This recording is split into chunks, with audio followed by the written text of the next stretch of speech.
Rain poured heavily over Blackwater Station as Eli Mercer stood, alone beneath the flickering lights of the empty platform before dawn. Cold wind moved through the thick fog surrounding the tracks, making the entire station feel abandoned and lifeless. In his pocket rested a strange letter that had arrived at his apartment only 3 days earlier. The letter contained no signature and only one sentence, written in dark ink. If you want the truth about your father, come to Blackwater at dawn. Eli had spent years wondering why his father disappeared without a word, leaving behind only an old broken pocket watch and painful unanswered questions as thunder echoed through the sky. A dark green train slowly emerged from the fog without making a sound. Its metal sides were covered with rust and peeling paint, and every window looked cloudy as though nobody had cleaned them in decades. The train seemed impossibly old, almost as if it belonged to another century. No conductor appeared when the doors opened, and the station remained completely silent except for the rain. Fear and curiosity battled inside Ellie's mind for several moments before he finally stepped aboard, believing this journey might reveal the truth he had searched for his entire life. Inside the train, dim yellow lights flickered weakly above rows of faded velvet seats. The air smelled of dust, smoke, and old paper, and the entire carriage felt strangely cold.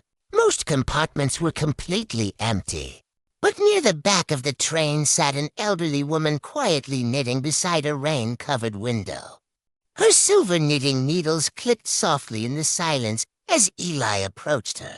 Without introducing herself or even looking directly at him, she calmly held out an old black and white photograph for him to take. Eli examined the photograph carefully and immediately recognized the man standing beside the train in the picture.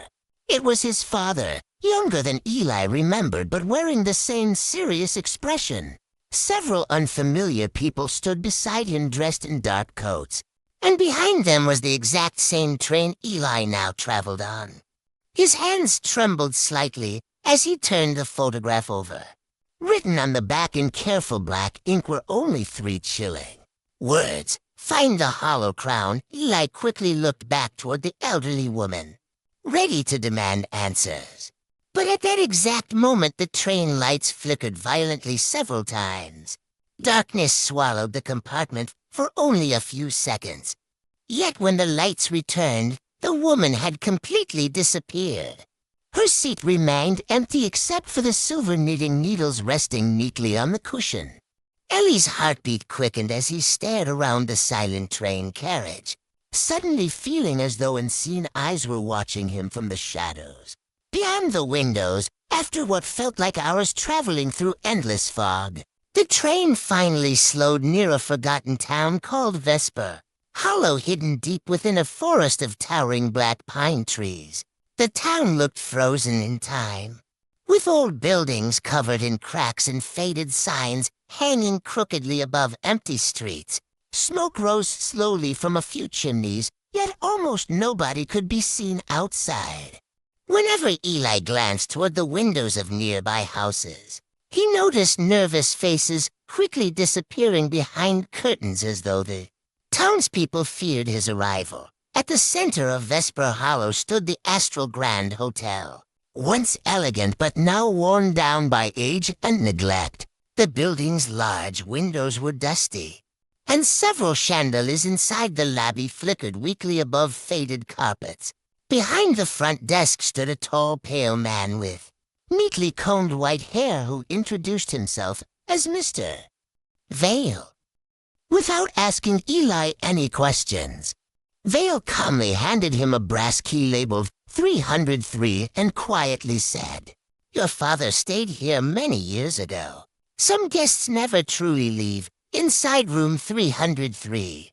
Eli discovered several journals carefully stacked on an old wooden desk near the window. Dust covered most of the furniture, yet the journals appeared untouched as though someone had recently placed them there. As Eli began reading through the pages, he learned about an ancient artifact hidden beneath the town called the Hollow Crown. According to his father's writings, the crown possessed the power to reveal hidden truths, forgotten memories, and terrifying visions about the future. The deeper Eli read into the journals, the more disturbing the entries became. His father described people becoming obsessed with the crown after witnessing impossible visions through its power. Some residents disappeared into the underground ruins beneath the town and were never seen again, while others slowly lost their sanity completely. Strange symbols were drawn repeatedly across the journal pages beside warnings written in shaky handwriting. On the final page, one sentence stood out clearly above everything else. "Do not trust." The man beneath the hotel, unable to sleep after reading the journals, Eli wandered through the dark hallways of the hotel late that night. The building creaked constantly around him, and distant whispers echoed through the empty corridors.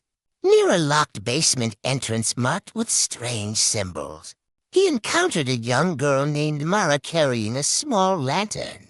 She explained that years earlier miners had discovered ancient underground ruins beneath Vesper Hollow along with the Hollow Crown itself. And ever since then the town had been consumed by fear, disappearances, and strange visions. Determined to uncover the full truth about his father, Eli followed Mara into the underground tunnels beneath the hotel. The narrow stone passageways stretched deep below the town, their walls covered with ancient symbols and faded carvings. Cold air moved through the tunnels like invisible breath, and strange whispers echoed constantly around them, impossible to understand clearly.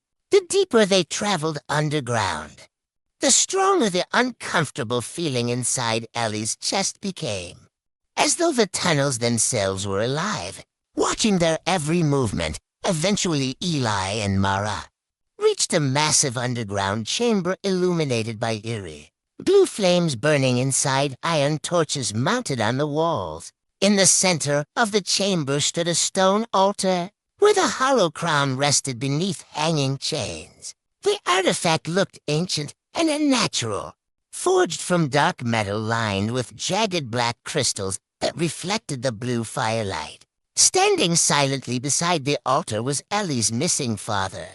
Explained that the crown revealed terrible truths about humanity and the future, but anyone who used it too long eventually lost themselves completely. He admitted he had remained underground for years guarding the artifact to prevent others from falling under its influence. Veil suddenly appeared from the shadows accompanied by several hooded followers who demanded the crown remain protected. Moments later, chaos erupted inside the chamber as Ellie's father destroyed part of the ruins to stop the artifact from being used again. Eli and Mara barely escaped through collapsing tunnels while fire and falling stone consumed the underground halls behind them. By sunrise, Eli boarded the mysterious train once more, finally understanding that some truths are far more dangerous than mysteries left unsolved.